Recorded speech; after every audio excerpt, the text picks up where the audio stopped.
Assalamualaikum sahabat yang budiman. Kali ini kita bicara mengenai sejarah.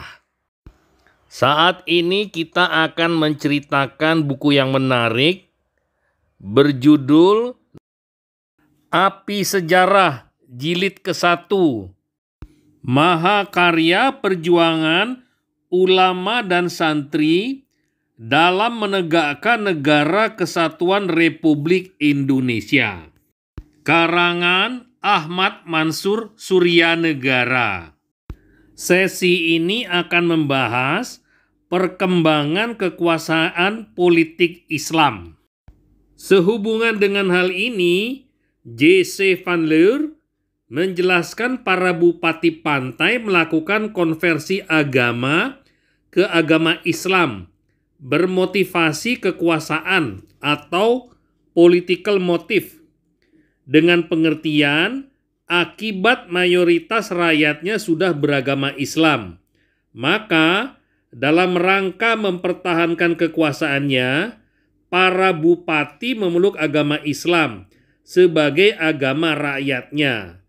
W.F. Wertheim menyatakan bahwa proses percepatan pertumbuhan kekuasaan politik Islam di Nusantara, Indonesia, merupakan dampak dari para raja atau bupati yang merasa tidak aman atau terancam oleh kedatangan imperialis Barat.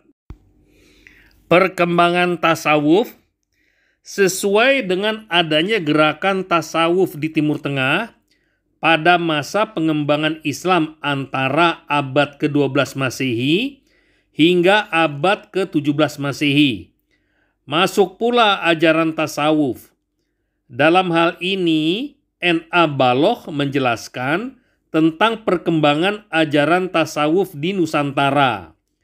Di antara berbagai aliran tasawuf yang besar pengaruhnya adalah Tarekat Qadiriyah yang dibangun oleh Syekh Abdul Qadir Jailani dan Tarekat Naqsabandiyah yang didirikan oleh Bahauddin Naqsabandi dari Bukhara pada tahun 1390 Masehi.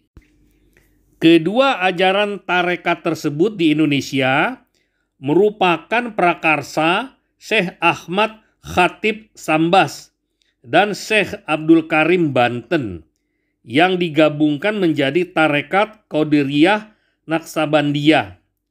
Perlu diperhatikan pula pengaruh Tarekat Qadiriyah Naqsabandiyah atau TQN pada abad ke-20 Masehi di bawah pimpinan Kiai Haji A. Sohibul Wafa Tajul Arifin dari pesantren Suryalaya, Tasikmalaya, Jawa Barat, menjadi sentral pengembangan ajaran Tarekat Qadiriyah Naqsabandiyah di Asia Tenggara. Dari kenyataan ini, tidaklah salah bila Dr. A. Mukti Ali, Menteri Agama RI, dalam tulisannya The Spread of Islam in Indonesia menyatakan bahwa keberhasilan pengembangan Islam di Indonesia adalah melalui tarekat dan tasawuf. Disebutkan beberapa nama-nama syekh tarikah antara lain Hamzah Fansuri, Syamsuddin dari Pase, Nur al-Raniri, Abdul Rauf dari Singkel, Yusuf Tajul Khalwati, Abdus Somad Al-Palembangi, dan Muhammad Nafis bin Idris bin Husain Al-Banjari. Nama para guru tasawuf atau para syekh tersebut tercatat dengan jelas, sama dengan nama para wali songo. Tidak sebagaimana halnya dengan nama wirausahawan yang pertama membawa ajaran Islam di abad ke-1 Hijriah, garis miring 7 Masehi ke Nusantara Indonesia. Hal ini terjadi akibat aktivitas para guru tarekat yang waktunya berdekatan dengan perkembangan Islam atau pada masa tumbuhnya kekuasaan politik Islam atau kesultanan, sehingga nama-namanya tertuliskan bersamaan dengan pertumbuhan kekuasaan politik Islam atau bersamaan dengan nama sultannya. Selain itu, sumber-sumber luar ikut menuliskan nama-namanya serta aktivitasnya. Sumber eksternal kembali ke masalah hubungan niaga Timur Tengah, India dan Cina, serta Nusantara Indonesia. Walaupun Rasulullah Shallallahu Alaihi Wasallam telah wafat 11 Hijriah _632 Masehi, namun hubungan niaga tetap berlangsung antara Khulafaur Rasyidin 11-41 Hijriah _632 sampai 661 Masehi dengan negara-negara non-muslim di luar Jazirah Arabia atau dengan Nusantara Indonesia. Seperti yang disejarahkan pada masa Khalifah ketiga Utsman bin Affan 24-36 Hijriah _644 sampai 656 Masehi mengirim utusan niaga ke Cina. Kesempatan kunjungan utusan niaga ke Cina dimanfaatkan untuk mengadakan kontak dagang dengan wirausahawan di Nusantara Indonesia. Keterangan sejarahnya terdapat dalam buku Nukbat ad-Dar ditulis oleh Syekh Samsuddin Abu Ubaidillah Muhammad bin Talib ad-Dimsyaki yang terkenal dengan nama Syekh Ar-Rabwah, menjelaskan bahwa wirausahawan muslim memasuki kepulauan ini dalam kurung Indonesia terjadi pada masa Khalifah Utsman bin Affan 24-36 Hijriah _644 sampai 656 Masehi. Selanjutnya dijelaskan bahwa Khalifah Islam menurut sejarah Cina telah mengirimkan 32 utusan ke Cina. Apabila masa Khulafaur Rasyidin berlangsung selama 29 tahun, 11-41 Hijriah _632 sampai 661 Masehi, tidaklah mungkin hubungan dagang dengan 32 utusan tersebut hanya terjadi pada masa Khalifah ketiga semata.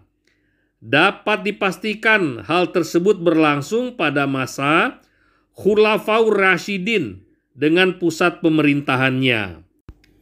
Abu Bakar As-Siddiq 11-13 Hijriah _632 Masehi sampai 634 Masehi di Madinah. Umar bin Khattab 13-24 Hijriah _634 sampai 644 Masehi di Madinah. Utsman bin Affan 24-36 Hijriah _644 sampai 656 Masehi di Madinah. Ali bin Abi Thalib 36-41 Hijriah _656 sampai 661 Masehi di Kufah. Tentu 32 kali pengiriman utusan niaga dari seluruh khalifah itu singgah ke Indonesia, sebab satu-satunya jalan yang mudah untuk sampai di Cina Selatan adalah melalui Kepulauan Nusantara Indonesia. Dari sumber lain, J.C. Van Leur dalam Indonesian Trade and Society dengan mendasarkan sumber berita Cina dari dinasti Tang 618-907 Masehi menyatakan bahwa pada tahun 674 Masehi di pantai barat Sumatera telah terdapat settlement atau hunian bangsa Arab Islam yang menetap di sana. Thomas W. Arnold dalam The Preaching of Islam juga menuliskan dari sumber yang sama dinasti Tang. Adanya wirausahawan Arab yang menetap di pantai barat Sumatera. Sahabat yang budiman, mengenai pemukiman Arab di pantai barat Sumatera ada di channel kita pada masa dinasti Tang.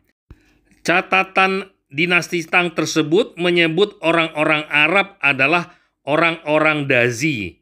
Silakan sahabat lihat linknya di deskripsi. Kita lanjutkan. Perlu diperhatikan berita Cina dari dinasti Tang 618 sampai 907 Masehi.